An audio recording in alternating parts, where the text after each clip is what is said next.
우리 하나님 말씀 같이 보시겠습니다. 로마서 8장 9절에서 17절입니다. 성경 있으신 분 찾으시고요. 혹시 없으신 분은 주보에 본문이 나와 있습니다. 참고하시기 바랍니다. 우리 같이 읽는데요. 우리 형제님이 읽으시고 자매님이 읽으시고 이렇게 교독하면 좋겠습니다. 먼저 형제님이 우리 로마서 8장 9절에서 17절입니다. 로마서 8장 9절에서 17절. 좀 길지만은 말씀을 깊이 생각하면서 읽으시면 좋겠습니다. 우리 혹시 주보 없는 분 없으시죠? 예. 자, 우리 형제님 먼저 읽습니다. 만일 너희 속에 하나님의 영이 거하시면 너희가 육신에 있지 아니하고 영에 있나니 누구든지 그리스도의 영이 없으면 그리스도의 사람이 아니라. 또 그리스도께서 너희 안에 계시면 몸은 죄로 말미암아 죽은 것이나 영은 의로 말미암아 살아있는 것이니라. 예수를 죽은 자 가운데서 살리신 이의 영이 너희 안에 거하시면 그리스도 예수를 죽은 자 가운데서 살리신 이가 너희 안에 거하시는 그의 영으로 말미암아 너희 죽을 몸도 살리시리라. 그러므로 형제들아 우리가 미친 자로되 육신에게 져서 육신대로 살 것이 아니니라. 너희가 육신대로 살면 반드시 죽을 것이로되 영으로서 몸의 행실을 죽이면 살리니. 하나님의 영으로 인도함을 받는 사람은 곧 하나님의 아들이라. 너희는 다시 무서워하는 종의 영을 받지 아니하고 양자의 영을 받았으므로 우리가 아빠 아버지라고 부르짖느니라. 성령이 친히 우리의 영과 더불어 우리가 하나님의 자녀인 것을 증언하시나니. 같이 있습니다.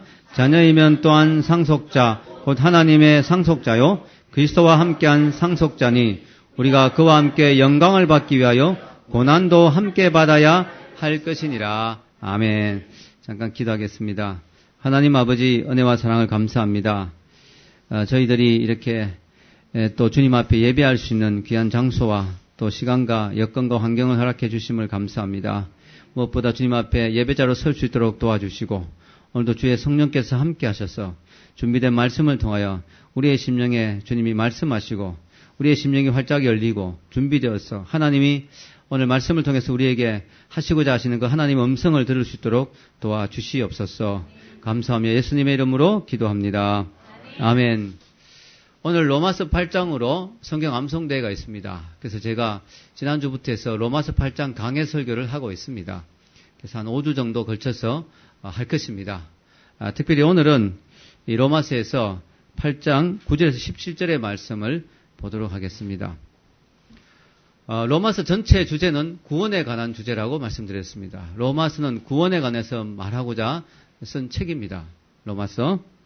그래서 특별히 이 구원이라는 건 뭐냐?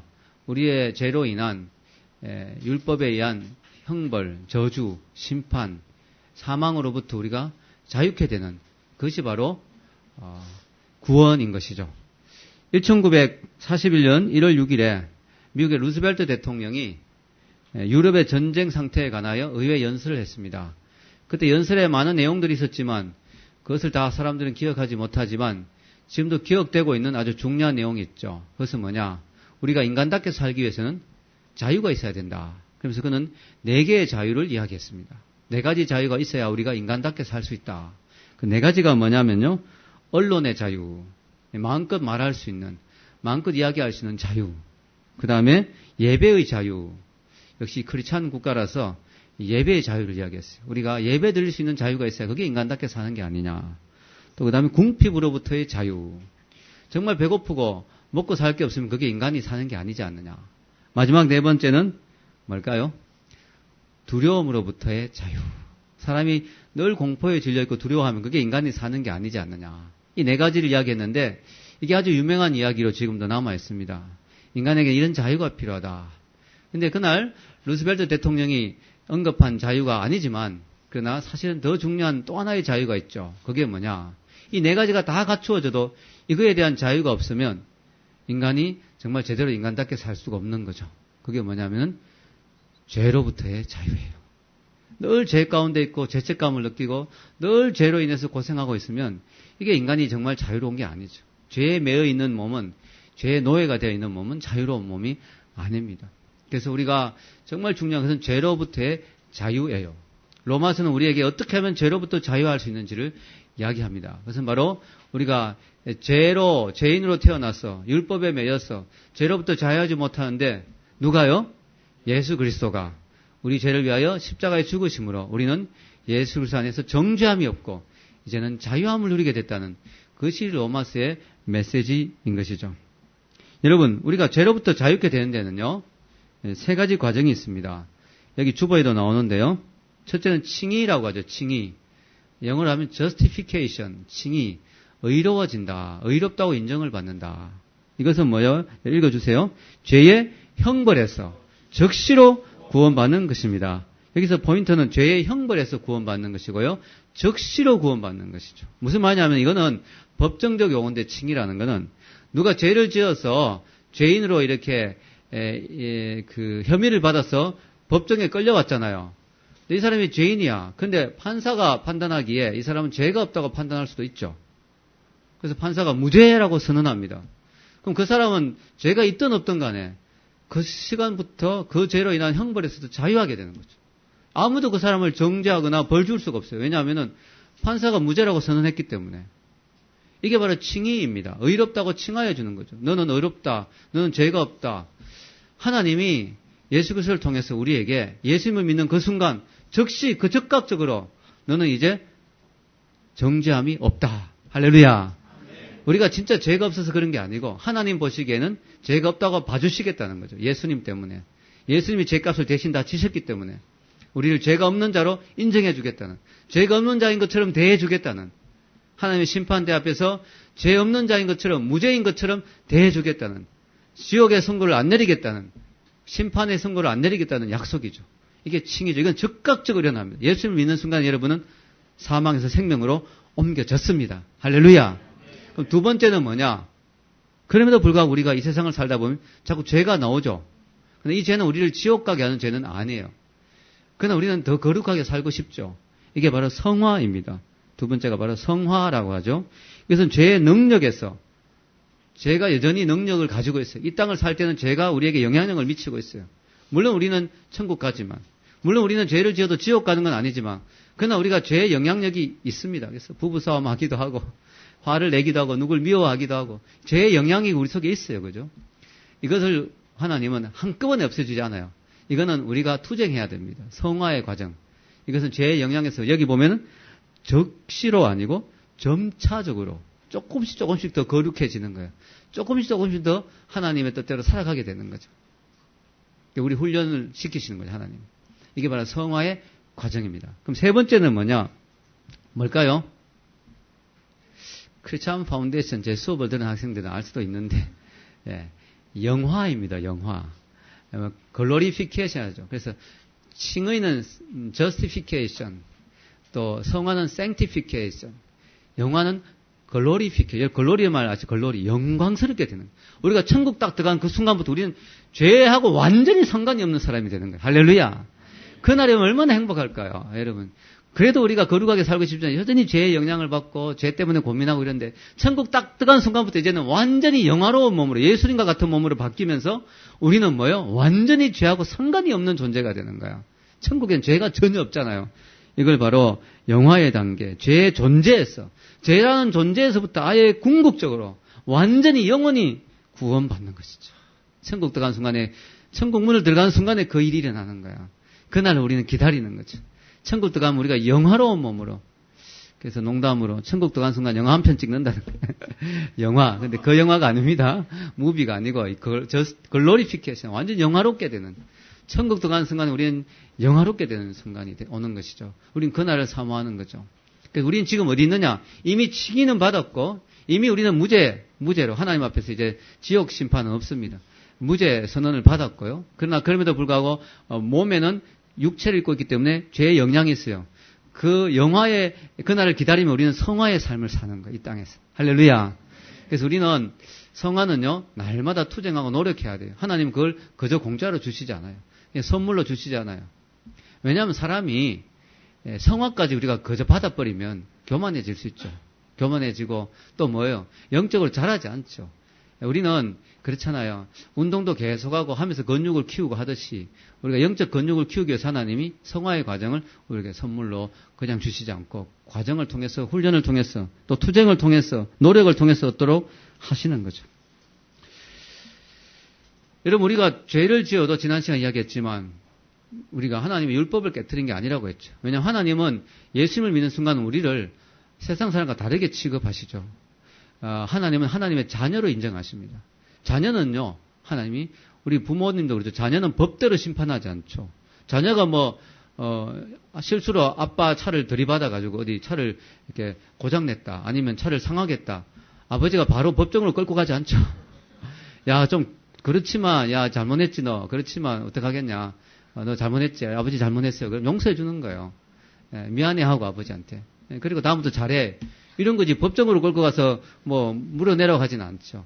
이게 하나님 우리를 다루실 때는요. 우리가 이미 하나님의 자녀가 되면요. 우리를 다루시는 방법이 달라져요. 그전에 율법으로 다루시는데 이제는 은혜로 다루세요. 할렐루야. 그전에 막 정죄하시고 심판하셨으면 이제는 사랑하시고 회개하게 하시고 용서하시고 품어주시고 또 기회를 주시고 이게 너무너무 달라진 거예요. 이게 하나님의 은혜입니다. 그래서 우리가 죄를 지으면 절망하기보다는 미안해하고 하나님이 이렇게 많은 사랑을 받은 내가 이렇게 살아서 되겠느냐. 다시 일어서면 되는 것이지 포기하거나 절망할 필요가 없는 것이죠. 여러분 우리가 비록 칭의를 받았지만 인간이기 때문에 육신을 입고 있기 때문에 죄가 우리 가운데 있어요. 그런데요. 그럼 우리는 죄가 있지만 그럼 더러운 인간인가? 그게 아니에요. 여러분 집을 가보면요. 어떤 집은 더러운 집이 있고 어떤 집은 깨끗한 집이 있죠. 그 차이가 뭐냐면 더러운 집은 쓰레기가 많은 집. 깨끗한 집은 쓰레기가 전혀 없는 집 아니에요. 쓰레기가 없는 집이 어디 있어요? 인간이 살다 보면 쓰레기가 계속 나오는데 그럼 차이가 뭘까요? 차이는 아주 간단합니다. 더러운 집은 쓰레기가 나온 상태로 방치해 두고 있고 깨끗한 집은 쓰레기가 나오면 쓰레기를 모아서 휴지통에 쓰레기통에 모아 놓는 거죠. 이해가 되시죠? 깨끗한 집에도 쓰레기가 있어요. 근데 어떻게 돼 있어요? 쓰레기가 쓰레기통에 딱 정리되어 있어요. 딱 모아져 있어요. 막 아무 곳이나 흩어져 있잖아요. 여러분 거룩한 사람하고 타락한 사람의 차이가 그렇게 큰 게 아니에요. 아주 심하게 거룩한 사람이 있고 아주 심하게 타락한 사람이 있겠지만 일반적으로 보면요. 거룩한 사람과 타락한 사람은 큰 차이가 없어요. 중요한 건 뭐냐. 내 속에 누구나 죄가 있어요. 목사님 저도 죄가 나와요. 근데 차이가 뭐냐. 세상 사람과 하나님의 사람의 차이가 뭐냐. 그 죄를 통제하고 다스릴 수 있는 능력이 있느냐 없냐는 거죠. 예수를 믿기 전에는 그런 능력이 없는 거예요. 죄가 나오면 죄를 그대로 다 죄악된 삶을 살 수밖에 없어요. 죄를 이길 수 있는 힘이 없어요. 이제 예수님을 믿었기 때문에 우리는 노력하면 죄를 다스리고 통제할 수 있습니다. 할렐루야. 마치 쓰레기통이 있는 집처럼 그전에 우리는 쓰레기통이 없는 집에서 살았어요. 쓰레기가 나오면 그대로 다 그냥 방치해야 됐어요. 그러나 이제는 예수님을 믿는 하나님이 쓰레기를 모을 수 있는 힘을 주신 쓰레기통을 주신 거예요. 거기 우리가 죄를 다 모으고 통제하고 다스리고 죄가 나온다고 그대로 살지 않고 죄를 컨트롤하면서 살 수 있는 그 사람이 되면 조금씩 우리가 거룩해지는 것이죠. 할렐루야. 우리 이 땅에서 그렇게 사는 것입니다. 여러분 그래서 성경은 끊임없이 우리에게 구원은 믿음으로 받지만 이 땅에서 성화의 삶을 노력하라고 계속 도전하고 요구합니다. 너희가 빛된 자녀로 살아라. 거룩하게 살아라. 육을 따라가지 마라. 영을 따라가라. 계속해서 우리에게 요구하고 도전하는 것이죠. 여러분 예수님 믿기 전에는요. 죄가 너무나 강력한 세력이었어요. 우리가 죄를 이기고 싶은데 죄를 이길 수 있는 능력이 없었어요. 죄는 선택의 여지가 없었어요. 근데 이제 예수님을 믿으면 뭐냐?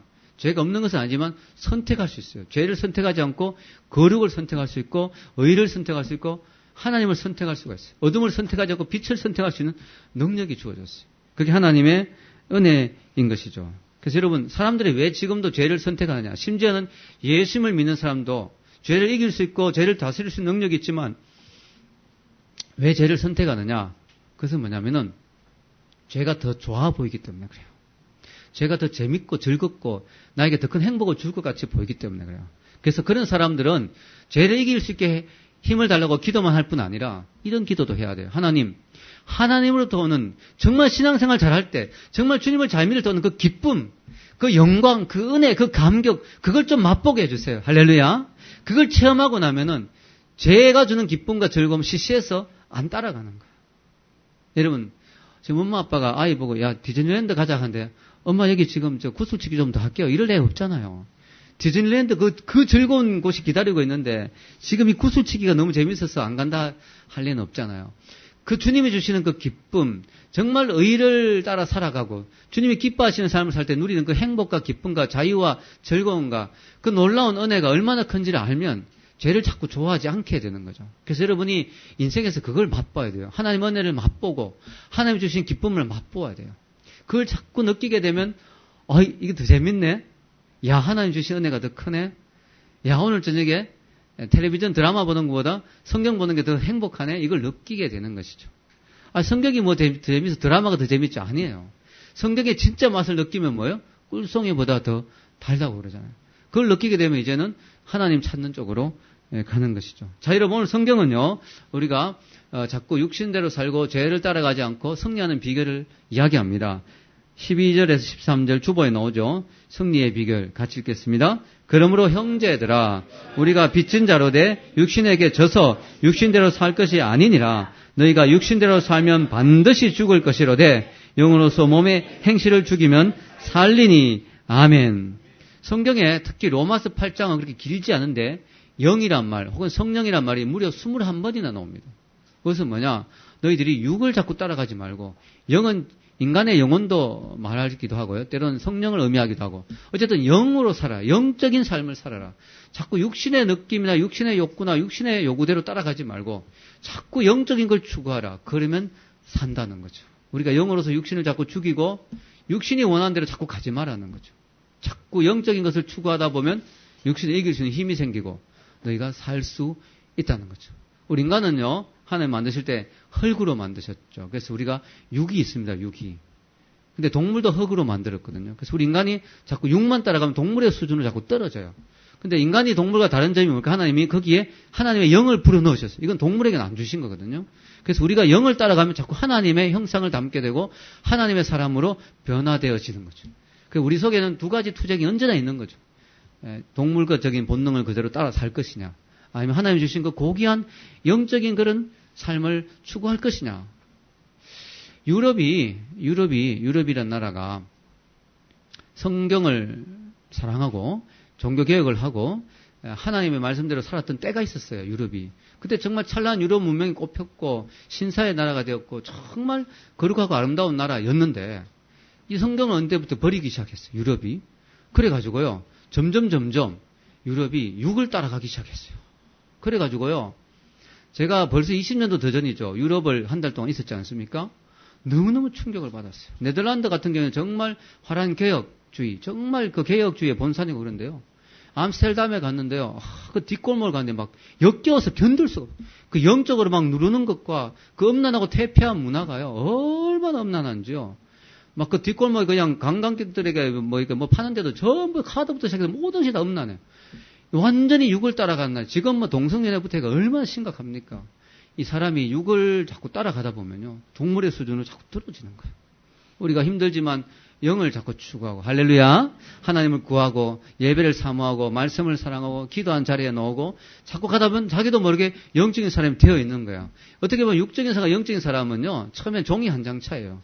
여러분, 사람이 몸에 병이 들잖아요. 이 병이요, 모든 사람이 다 병균이 있어요. 병균이 있다고 병이 드는 게 아니에요. 몸이 너무너무 건강해서 이 병균을 이길 수 있는 힘이 있으면 건강한 사람이고요. 그 밸런스가 깨져가지고 몸이 허약해지고 면역력이 떨어지고 약해지고 병이 발발하면 병자가 되는 거예요. 병자와 건강한 사람은 어떻게 보면 종이 한 장 차예요.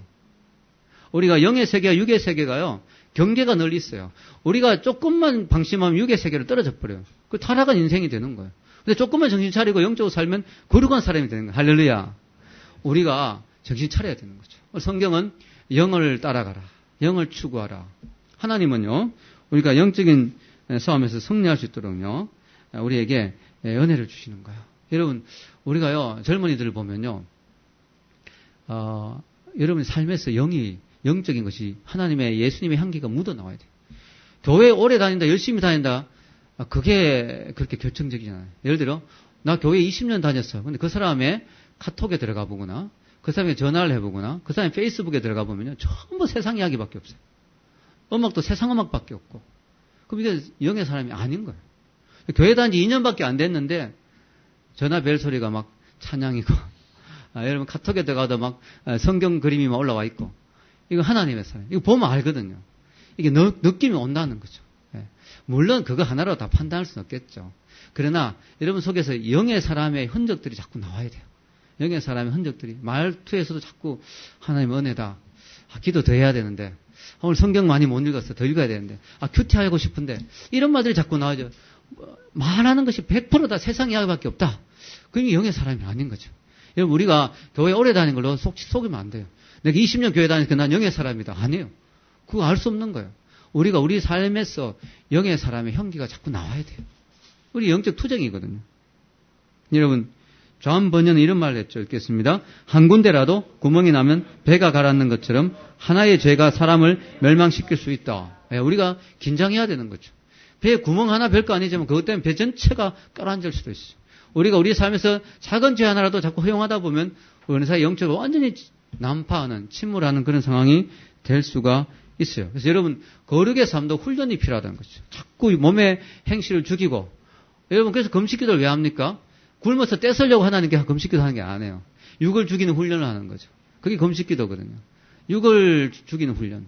자꾸 여러분 영적 실력을 쌓아야 됩니다. 영적 실력. 영적인 부분에서 실력이 필요해요. 자꾸 영적 실력이 우리가 쌓아져야 되는 거죠. 여러분 가운데 약한 부분이 뭔지를 체크해 봐야 돼요. 내가 육이지만 육에서도 약한 부분이 다 사람마다 다르고 어떤 사람은 혈기를 못 참아요. 막 화가 나면 견디를 못해. 그 부분에서 육적으로 약한 거죠. 어떤 사람은 너무너무 게을러요. 막 너무너무 게을러서 이게 안 되는 거야. 막 교회도 못 나와요. 아침에 못 일어났어.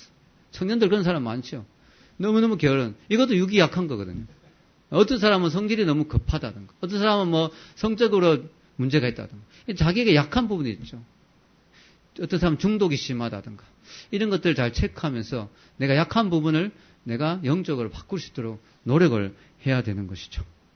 여러분, 왜 우리가 이 성령의 능력으로 승리한 삶을 못 사느냐면요. 많은 사람들이 성령님을 신학적으로 생각합니다. 어떤 조직 신학적인 차원에서 삼위일체 하나님 중에 한 분으로 아주 우리와 상관없이 멀리 떨어져 있는 분으로 생각해요. 오늘 성경은 분명히 합니다. 영으로서, 성령으로서 우리가 육신의 행실을 죽일 수 있고 성령 우리가 승리할 수 있도록 성령님이 실제적인 분으로 정말 내 삶에서 함께 하시는 분으로 인식하고 성령님의 도움을 구하고 성령님과 동행하고 성령님과 늘 이야기하고 성령님 구름이 너무 예쁘네요. 성령님 제가 오늘도 승리하고 싶어요. 성령님 저에게 기쁨을 더 부어주세요. 성령님과 날마다 동행하고 성령님을 실제적인 분으로 우리가 인식할 때 성령의 능력이 우리 속에 나타나기 시작하는 것입니다. 할렐루야. 여러분 만유인력의 법칙이라는 게 있죠. 만유인력의 법칙. 뭘까요? 만유인력의 법칙은 높은 데에 물건을 넣으면 떨어지는 거예요. 물건이 놓으면 떨어지는 거죠. 이게 만유인력의 법칙이에요. 근데 여러분 이 세상에 보면 모든 물건이 다 떨어집니다. 그 어떤 물건도 예외가 없어요. 63빌딩에서 떨어뜨리면요 다 떨어져요. 근데요 63빌딩에서 떨어뜨려도 안 떨어지는 게 있어요. 뭔지 아세요? 새를 한 마리 잡아서 63빌딩에서 던져보세요. 안 떨어져요. 후두둑거리고 날아가는 거예요. 그럼 그 새는 지구에 속한 새가 아니냐? 외계 새냐? 아니죠. 지구에 속해 있지만 만유인력의 법칙을 적용을 안 받아요. 그럼 법칙을 깬 거냐? 아니죠. 비행의 법칙을 적용한 거죠. 새가 열심히 날개짓을 해서 만유인력의 법칙을 뛰어넘는 비행의 법칙을 적용한 거예요. 그러니까 날 수 있는 힘이 생기고 만유인력의 법칙에 지배를 안 당하는 거예요. 여러분 우리가 육신을 입고 있는데 어떡하겠어. 내가 크리스찬이지만 죄 짓고 살아야지 어떻게 우리가 육신을 입고 있는데. 안 해요. 육신을 입고 있지만 육신대로 꼭 살 필요가 없어요. 거기에 성령의 능력이 임하면은 할렐루야. 성령의 법칙이 들어오면 비행의 법칙이 적용되듯이 끌어다니는 죄의 힘을 이겨낼 수 있는 힘이 있다는 거예요. 날개짓만 멈추지 않으면. 아무리 새라도 자기가 아무리 잘난 새라도 날개를 차렷하고 가만히 있으면 떨어져요. 아무리 새라도. 여러분 아무리 우리가 크리스찬이라도 아무리 장로 직분을 받고 목사 직분을 받고 집사 직분을 받더라도 내가 영적 법칙을 계속 가동 안 하면 나도 죄에 떨어지는 거예요. 나도 죄에 당하는 거예요. 그래서 성경은요 우리에게 쉬지 말고 기도하라는 거예요. 왜 그러신지 아세요? 조금을 쉬면 또 중력의 법칙을 받듯이 꼭 또 죄의 법칙에 영향을 받게 되고 우리 인간 육신을 입고 있기 때문에 영화되기 전까지는 성화의 과정에서는 계속해서 영향을 받게 됐거든요. 그래서 쉬지 말고 기도하라. 말씀 받으면 뭐예요? 주야로 묵상하라. 하나님의 말씀을 주야로 묵상하라. 왜? 텀을 주면 안 된다는 거예요. 텀을 주면 다시 또 우리가 영적으로, 육적으로 갈 수 있게 되어 있는 육의 성량이 우리에게 언제나 있다는 거죠. 방심하면 안 된다는 거죠. 그래서 우리는 항상 기뻐하고 쉬지 말고 기도하고 범사에 감사하고 계속해서 영적인 엔진을 가동시켜야 우리가 승리할 수 있다는 거죠. 할렐루야.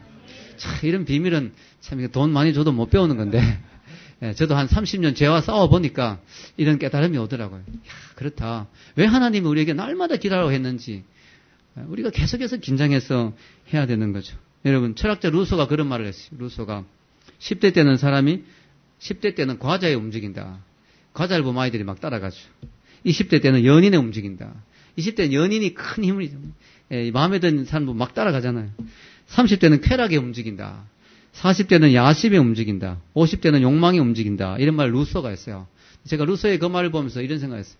그럴 수도 있다. 그런데 우리 크리스찬은 10대든 20대든 30대든 40대든 50대든 성령을 따라 움직여야 된다. 할렐루야. 성령에 따라가야 된다. 우리는 인간의 욕구에 따라가는 게 아니라 그때 나이에 맞는 욕구에 따라가는 게 아니라 우리는 10대든 20대든 50대든 우리는 성령을 따라 살아야 된다. 할렐루야. 저는 그런 생각을 했습니다. 여러분, 예수님은요, 십자가에 죽으실 때 우리에게 구원을 주셨죠. 그러나 예수님은 두 가지 선물을 주셨어요. 뭐냐? 구원을 주셨을 뿐만 아니라 십자가에서 죄 용서하시고, 두 번째는 죄를 이길 수 있는 능력을 주셨어요. 십자가의 사건을 통해서. 예수님 안에 있으면 성령의 능력으로 우리는 죄를 이길 수 있는 능력도 주님이 주신 걸로 저는 믿습니다. 물론 실패할 때도 있죠. 물론 힘들 때도 있죠. 그러나 그때 다시 일어서면 되는 거죠. 우리는 왜냐하면 이미 하나님의 자녀가 된 것이죠. 여러분, 하나님의 자녀란 말 우리가 너무 많이 들었죠. 하나님의 자녀, 당신은 하나님의 자녀입니다. 한번 해볼까? 옆에 있는 분에게 당신 하나님의 자녀입니다. 예, 우리 참 많이 들었죠. 그래서 우리가 너무 많이 듣다 보니까 이게 당연한 걸로 생각하고 별로 중요한 걸로 생각 안 할 때가 있어요. 근데 이건 우리가 하나님의 자녀 되었다는 거, 우리가 하나님을 아버지라 하는 거, 이건 정말 엄청난 이야기입니다. 구약에 보면요, 그 위대한 구약의 선지자들도요, 하나님을 감히 아버지라 부르지 못했어요. 구약에 모세가 아버지요? 없습니다. 다니엘이 아버지? 없습니다. 야곱이 아버지? 없어요. 여러분, 성경의 구약의 그 위대한 아브라함도 하나님을 아버지라고 못 불렀어요. 여러분, 신약에 들어와서 우리 크리스찬에게 주신 특권이 뭐냐? 하나님이 우리를 하나님을 아버지라 부를 수 있도록. 그 누가 준 특권이냐? 예수님이 그걸 주셨어요. 너희 앞으로 이렇게 기도해라. 하늘에 계신 우리 아버지야. 오늘 성경은 또 뭐라고 이야기합니까? 읽겠습니다. 우리 15절에서 16절 읽겠습니다. 너희는 다시 무서워하는 종의 영을 받지 아니하고 양자의 영을 받았으므로 우리가 아빠 아버지라고 부르짖느니라. 성령이 친히 우리의 영과 더불어 우리가 하나님의 자녀인 것을 증언하시나니. 아멘. 이걸 시켜서 하는 게 아니에요. 이상하게 성령을 받게 되면요, 성령을 받는다는 뭐 화끈한 불체험을 하는 게 아니고요. 그런 것도 있지만 예수님을 믿는 것은 기본적으로 성경에 보면 예수님을 믿을 때 성령으로 말미암지 않고는 주님을 주라고 부를 수가 없다 그러거든요. 내가 예수님을 믿어지는 것이 성령이 이미 내게 오신 거거든요. 성령이 내게 오시면요, 하나님을 아버지라고 부르게 되는 거예요. 하나님과 이상하게 혈육의 느낌을, 하나님이 내 아버지같이 느껴져요. 친근하게 느껴져요. 하나님을 기도할 때 아버지라고 불러지는 거예요. 여러분, 세상에 믿지 않는 사람에게 가서 한번 실험해 보십시오. 믿지 않는 내 친구에게 가서, 야, 너 하나님 아버지라고 불러봐. 절대로 안 됩니다. 한번 해봐. 안 돼요. 아무리 하려고 해도 안 돼요. 하나님은 안 돼요. 하나님 아저씨, 이건 될지 몰라도. 하나님 아저씨는 될지 몰라도, 하나님 아저씨처럼 느껴진 건 몰라도, 아버지는 안 돼요, 아버지. 여러분, 우리는 하나님을 아버지라 부르시는 특권을 얻게 됐어요. 이게 얼마나 큰 축복인지 모릅니다. 할렐루야. 이게 너무 놀라운 은혜요, 축복이에요. 여러분, 다른 종교인들도 마찬가지예요. 이 세상에 기독교 아닌 어떤 종교도 하나님을, 신을 아버지라 부르는 종교가 없어요. 여러분, 이슬람에서 신을 아버지라 부릅니까? 전혀 부를 수 없습니다. 이슬람의 알라 신은요, 정말 자비가 없고 정말 엄격한 신이에요. 심판하는 신이에요. 어떻게 아버지라 부를 수가 있어요? 부처를 아버지라 부릅니까? 여러분, 힌두교의 아버지라 부르는 신이 없습니다. 여러분, 이 세상에 유일하게 신을 아버지라 부를 수 있는 종교는 기독교밖에 없어요. 이게 얼마나 큰 특권이요 축복인지 모릅니다. 어떤 여인이, 이 여자는 파키스탄 여인인데 왕족의 아주 귀족의 집안에 있는 여자분이에요. 그리고 수백 년 동안 이슬람을 믿어온 여자예요. 근데 이 여자분이 정말 하나님의 특별한 간섭과 은혜로 어떻게 여러 가지 상황을 통해서 예수님을 믿게 됐어요. 그래서 하나님의 자녀가 됐어요. 크리스찬이 됐는데요. 이분이 책을 썼죠. 어느 이슬람 여인의 회심. 그런 책을 쓴 제가 오래전에 나온 책이에요. 읽어봤는데 얼마나 은혜가 됐는지 몰라요. 정말 놀라운 책이었어요. 이 여인의 이름이 빌커스 쉬크예요. 어느 이슬람 여인의 회심. 지금도 이 책이 개정판으로 다시 나왔더라고요. 여러분, 이 책이 정말 감동적인데, 이 책의 부제가 더 감동해요. 이 책의 부제. 여러분, 책들이 보면 부제가 있죠, 부제. 책 제목 있고 그 밑에 책의 내용을 설명해 준 부제가 있습니다. 부제가 뭐냐 아세요? 나는 감히 신을 아버지라고 부르게 되었다. 그래요. 그래서 이분의 책을 읽어보면요, 아주 감동적인 장면이 나오죠. 이분이 워낙 이슬람에 오래 있었으니까 코란을 늘 보고 그랬는데, 이제 성경을 어떤 분이 주었어요. 그 성경을 읽다 보니까 이 성경이 진리인 것 같아요. 근데 헷갈리는 거죠. 어느 게 진리인지. 그래서 이분이 결정적으로 침대 옆에 무릎을 꿇고 한 손엔 코란을, 한 손엔 성경을 두고 신에게 부르짖은 거예요. 신이시여, 어느 신이 진짜 신입니까? 내가 어느 신을 따라가야 되겠습니까? 그때 음성이 들렸다는 거예요. 마음속에 하나님 음성이 들렸는데, 너는 어느 책을 통하여 나를 아버지로 만났느냐? 더 이상의 대답이 필요 없었다는 거죠. 바로 자기가 하나님을 아버지로 만나게 하는 그 책, 성경을 따라가기로 결심하고, 그러니까 이제 하나님의 자녀가 됐다고 선포하니까 책이 나오고 하니까 이제 살해의 위협이 있잖아요. 지금 LA에 도망가서 LA에서 살면서 지금도 예수님을 전하고 있습니다. 여러분, 정말 우리가 신을 아버지라고 부를 수 있게 된 거, 너무나 놀라운 축복이요, 특권입니다. 여러분, 왜 그렇게 부르게 됐느냐? 오늘 성경은 양자의 영을 받았다. 하나님 우리를 입양하신 거예요. 하나님의 자녀로 삼아주신 거죠. 양자의 영을 받았어요. 그전까지 우리는 하나님 앞에 나온 사람들 전부 종의 영을 가진, 종의 특징이 뭐냐? 쫄아 있다는 거죠. 네, 두려워하는 거죠. 여러분, 노예들은 주인 앞에서 늘 눈치 보고 덜덜 떨죠. 주인이 또 무슨 나를 뭘로 꾸짖을지 모르고, 내가 잘해야 되는데 잘못하면 주인에게 또 야단 맞는데, 늘 주인 앞에 막 두려워하죠. 종들은, 노예들은 늘 불안해합니다. 아들은 당당해요. 아들은 자신 있어요. 우리 집 아이들이 집에서 이 냉장고 문 이거 열어도 되는가? 이거 주스, 아빠 이거 주스 마셔도 돼요? 덜덜 떨면서. 이거 없잖아요. 당당하게 열면서 하는 말이, 아빠 주스 왜 안 사놨어? 당당합니다. 뭐 아주, 왜? 아들의 특권, 딸이지만 딸의 특권, 자녀의 특권이에요. 특권이에요. 자신이 있습니다, 그냥. 예? 여러분, 이게 자녀의 종의 영이 아닌 양자의 영을 받으면 얼마나 축복인지 몰라요. 이 세상 사람이 오늘날 보면요, 너무너무 두려워하며 살죠. 앞날이 두렵다, 미래가 두렵다, 밤에 잠을 못 자겠다, 잠을 못 누리겠다, 언제 어떻게 될지 모르겠다, 불안하다, 불안정, 근심, 왜냐? 이게 종의 영의 영향이에요. 여러분, 종의 영을 빨리 버려야 됩니다. 할렐루야. 우리는 양자의 영을 받았어요. 할렐루야. 우린 자신있게 살 수 있어요. 쭈삣쭈삣하고 두려워하며 살 이유가 없어요. 왜냐? 하나님이 내 아버지신데. 나이가라 복보 가시면 이야기하세요. 사람들이, 와, 멋있다 하면, 저거 우리 아버지 거야. 우리 아버지 거예요, 우리 아버지 거, 여러분. 우리 하나님이 다 주신 거예요. 우리 누리는 거예요. 여러분, 우리는요, 양자의 영을 받았어요. 우린 자신있게 두려움 없이 살 수가 있어요. 할렐루야. 여러분, 그전까지 우리는 하나님과 원수 관계였습니다. 우리 하나님과 원수 지는 관계였어요. 하나님은 우리를 저주하셨어요. 진노하셨어요. 우리를 심판하셨어요. 근데 이제 하나님의 자녀가 되었고, 우리를 품어주시고, 우리에게 축복하시기를 원하시는 하나님이세요. 여러분, 입양, 참 축복이죠. 특히 어려운 상황에 있다가, 고아였다든가, 힘든 가정에 있다가, 좋은 가정에 입양됐다는 건 축복입니다. 옛날에는요, 아이를 고아를 데려다 키울 때는 입양했단 말을 안 하고 키웠어요. 그래, 나이가 한 20대가 갑자기 알게 되는 거, 아니면 고등학교 때 갑자기 알게 되가, 수능 치기 며칠 전에 알게 되가 충격받는, 내가 입양이었어? 그러면서 막 수능 망치고, 뭐 이런 스토리 많았잖아요. 근데 요즘은요, 좀 바뀌었어요. 이렇게 이야기해주고 키우더라고요. 야, 너 입양됐어. 그치만 너는 가슴으로 낳은 아이야. 내가 친부모보다 너를 더 사랑해. 뭐 이래가 키우더라고요. 그것도 좋더라고요. 좋아요. 근데 여러분, 입양됐으면 늘 마음에 그래도 내가 친아이가 아니라는 그런 게 있지 않겠어요? 아무리 잘 키워도. 그런데 그 아이에게 한마디만 해주면 되는 거예요. 너 입양된 걸 부끄러워하지 마. 우리도 입양된 사람들이야. 하나님 앞에서. 우리 다 입양된 사람들. 할렐루야. 여러분, 입양. 하나님은 우리를 입양하시고요. 하나님의 로얄 패밀리에, 하나님의 그 거룩한 가문에 우리를 하나님의 가문의 자녀로 넣어주셨어요. 할렐루야. 사람이요, 어떤 가문에 태어나느냐, 어떤 가정에 태어나느냐 되게 중요합니다. 여러분, 얼마 전에 제가 기사를 하나 읽었는데 마음이 아픈 기사였습니다. 축복받지 못하고 태어난 아이들에 대한 이야기였어요. 여러분, 지금 시리아의 내전이 아주 심각합니다. 그래서 사람들이 거기 살면 다 죽기 때문에 다 피난을 가. 여러분, 6.25 때 피난 가봤죠? 얼마나 고통스럽습니까?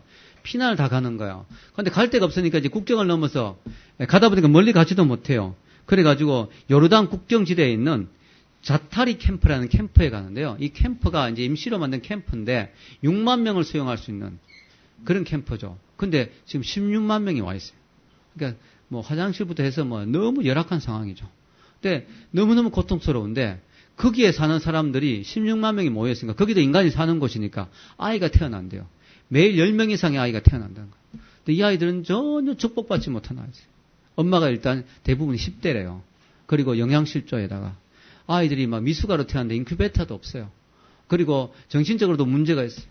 막 그래가지고 이 아이들이 막 너무너무 불행한 아이들이 태어났는데 이 아이들의 장래는 너무나 불안하고 이 아이들의 앞날은 너무나 암담하죠. 왜냐하면 조국도 없어요. 이제 나라도 잃어버리고 집도 없어요. 캠프에 그냥 천막에서 태어나는 거예요.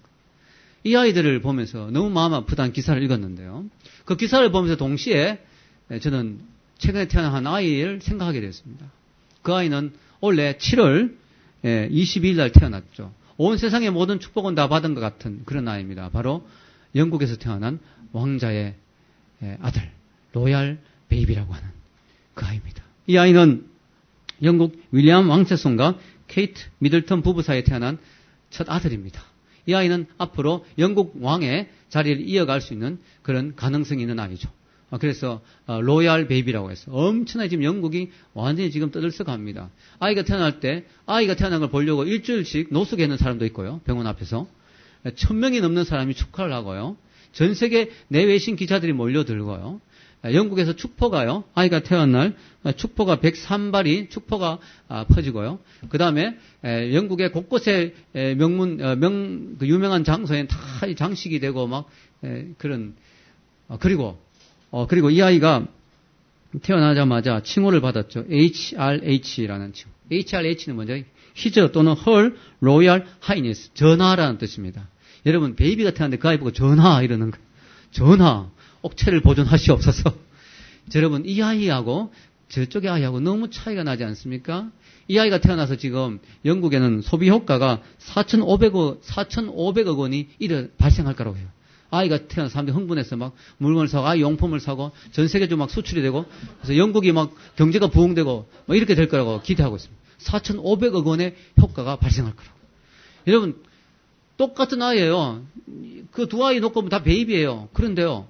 어느 아이가 특별히 잘생겼거나 뭐 특별히 더 똑똑한 것도 아닐 거예요. 그러나 놀라운 사실은 어디에 태어났느냐, 어떤 가문에 태어났느냐, 어떤 상황에서 태어났느냐 너무너무 중요한 거죠.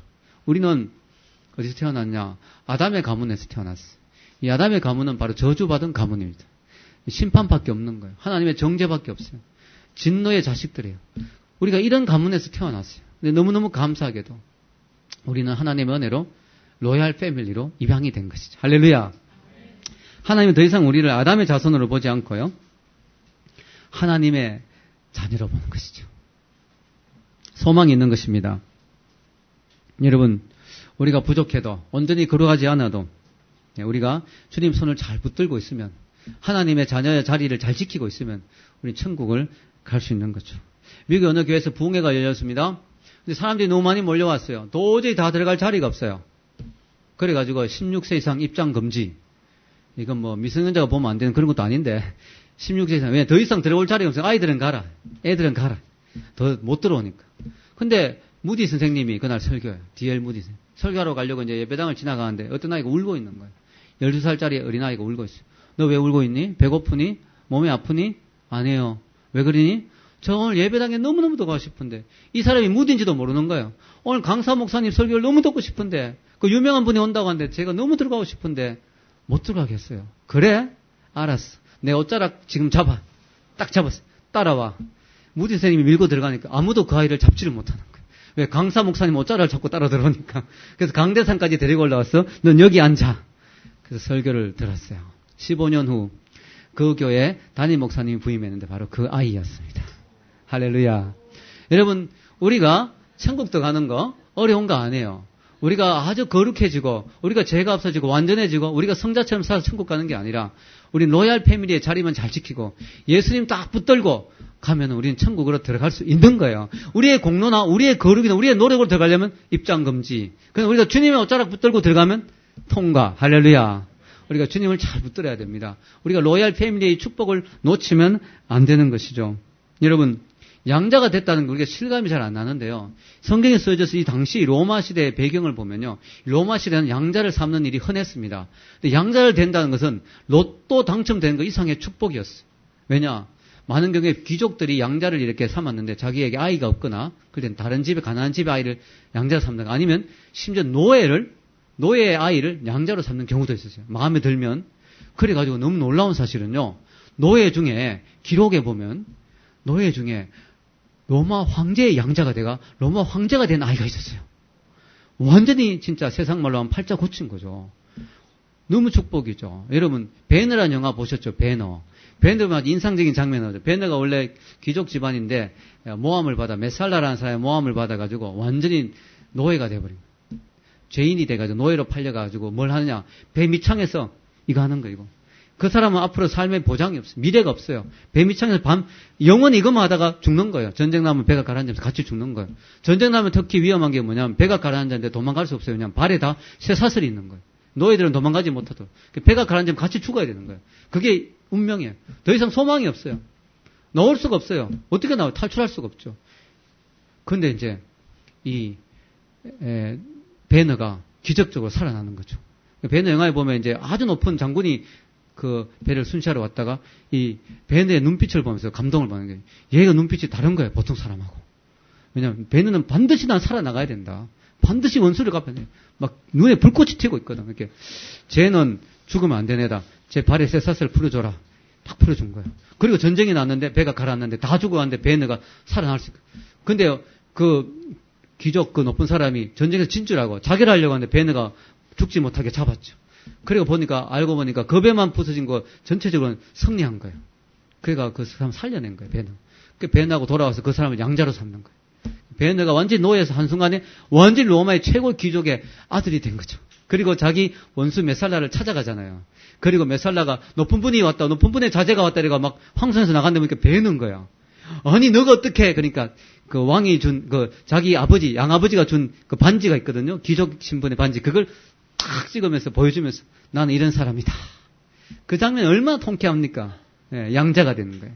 여러분, 우리가 마귀에게 그전까지 마귀의 종이었습니다. 마귀의 노예였습니다. 마귀가 시킨 대로, 육신이 시킨 대로 살다가 이제 마귀가 우리를 괴롭히려면 하면 어떻게 돼요? 성령의 인치심, 하나님의 자녀된 표시를 탁 보여주면 나는 이제 하나님의 자녀다. 할렐루야. 우리는 더 이상 세상대로 살 필요가 없는 거죠. 우리는 육신의 욕구대로 살 필요가 없는 거죠. 하나님의 자녀로서 당당하게 살아갈 수 있는 것입니다. 여러분, 마지막 하나만 더 이야기하겠습니다. 우리가 양자가 됐다는 것은 축복인데요. 양자가 되면 책임이 따릅니다. 로마서 8장 9절에서 17절, 여기 아까 보면 마지막 그 9절 보면요. 로마서 8장 17절이죠. 같이 한번 읽겠습니다. 자녀이면 또한 상속자, 곧 하나님의 상속자요 그리스도와 함께한 상속자니 우리가 그에 함께 영광을 받기 위하여 고난도 함께 받아야 할 것이니라. 아멘. 여러분, 우리는 성경에는 양자라고 말하고 그 다음엔 상속자란 말이 나와요. 여러분, 양자와 상속자는 같이 가는 거예요. 왜냐하면 내가 어떤 분의 양자가 되었으면 나중에 그분의 걸 다 상속받게 되는 거예요. 양자의 축복에는 상속이라는 축복이 같이 오는 거예요. 신분의 상승뿐만 아니라 나중에는 아버지의 것을 다 자기가 누리게 되는 그런 상속의 축복이 있는데요. 중요한 건요, 그게 끝이 아니고요. 그 뒤에 하나 단서가 있죠. 우리가 그리스도와 함께 영광을 누릴 사람들이다. 그러나 그렇다면 우리는 고난도 같이 감당해야 된다. 여러분, 우리가 왕의 자녀가 됐으면요, 책임 있잖아요. 왕의 자녀답게 살아야 될 책임. 왕의 아이로 태어나서 로얄 패밀리가 되는 거 계속해서 거지같이 산다. 그럼 이게 좀 곤란하지 않습니까? 우리가 하나님의 자녀가 되었으면 이미 하나님의 자녀 삼아 주셨어요. 그렇다면 우리도 하나님의 자녀답게 살기 위해서 우리가 노력하는 모습이 있어야 되지 않겠냐 이거죠. 그게 고난이라면 고난이죠. 다른 고난도 있겠지만 우리가 그런 어떤 수고를 우리가 해야 되지 않겠냐. 왜냐하면 그만한 특권과 축복이 주어졌으면 그만한 책임도 있다는 거죠. 요즘 여러분 예쁜 연예인들이 CF 같은 거 찍으면서 돈 많이 받잖아요. 부럽죠, 때로는. 우리가 1억 벌려면 진짜 고생해야 되는데 연예인들이 뭐 머리 좀 날리면서 한 찍고 뭐 3억 받아버리고 뭐 5억 받아버리고 그죠? 김연아, 뭐 손연재, 뭐 요즘 또 수지라는 자매가 또 많이 받대요. 그래가지고 최근에 수지가 별명이 100억 소녀라는 별명을 받았대요. 왜냐하면 광고를 해가지고 100억을 벌었대. 그걸 한마디로 말하면 뭐예요? 수지 맞았다. 이렇게 표현할 수 있겠죠? 수지. 근데 이 수지가 100억을 받았어요. 근데 여러분, 옛날에는 그런 사람들이 너무너무 배가 아프고 부럽기도 하고 진짜 그랬는데 깨달은 사실이 있어요. 뭐냐면 그 사람들이 돈을 많이 받는 건 사실이지만요. 수고한 게 뭐 있다고 그렇게 돈을 받느냐. 이러면 중요한 사실을 저는 깨닫게 됐어요. 왜냐하면 누가 어떤 CF를 찍잖아요. 그럼 찍는데 수고하잖아요. 근데 그 수고가 뭐 매덕을 받을 만한 수고는 아니잖아요. 근데 중요한 건 뭔지 아세요? 그만큼 돈을 받고 CF를 찍었다면 스캔들이 안 일어나야 돼요. 스캔들을 안 일으키고 그 제품에 맞는 이미지를 관리할 책임이 지어지는 거예요. 이게 공짜가 아니에요, 공짜가. 여러분. 그만큼 자기가 그 이미지 관리를 해야 되는 거예요. 우리가 마찬가지예요. 하나님의 자녀 된 것은 우리가 막 진짜 공짜로 받았지. 근데 우리가 공짜가 아니에요. 우리는 그만큼 하나님의 자녀 이미지 관리를 해야 되는 거예요. 하나님의 자녀답게 살아야 될 책임이 있는 거예요. 할렐루야. 그게 하나님 우리에게 주신 책임이라는 거죠. 이런 부모가 자녀를 낳아놓으면요. 자녀가 정말 사람답게 살기를 원해요. 자녀로 끝나는 게 아니에요. 부모의 책임도 있고 자녀가 그렇게 살기를 원하도록 부모가 도와주고 또 그렇게 훈련시켜야 될 책임이 있어요. 하나님 일단 우리 하나님 자녀 삼았지만요. 하나님 자녀답게 되도록 우리를 계속해서 우리를 도와주시고 이끌어주시고 만들어 나가시는 줄 믿습니다. 우리 삶의 고난과 어려움도 그 과정인 줄 믿고 하나님 앞에 순종하며 하나님의 자녀답게 사는 축복이 있기를 주님의 이름으로 축원합니다. 기도하겠습니다.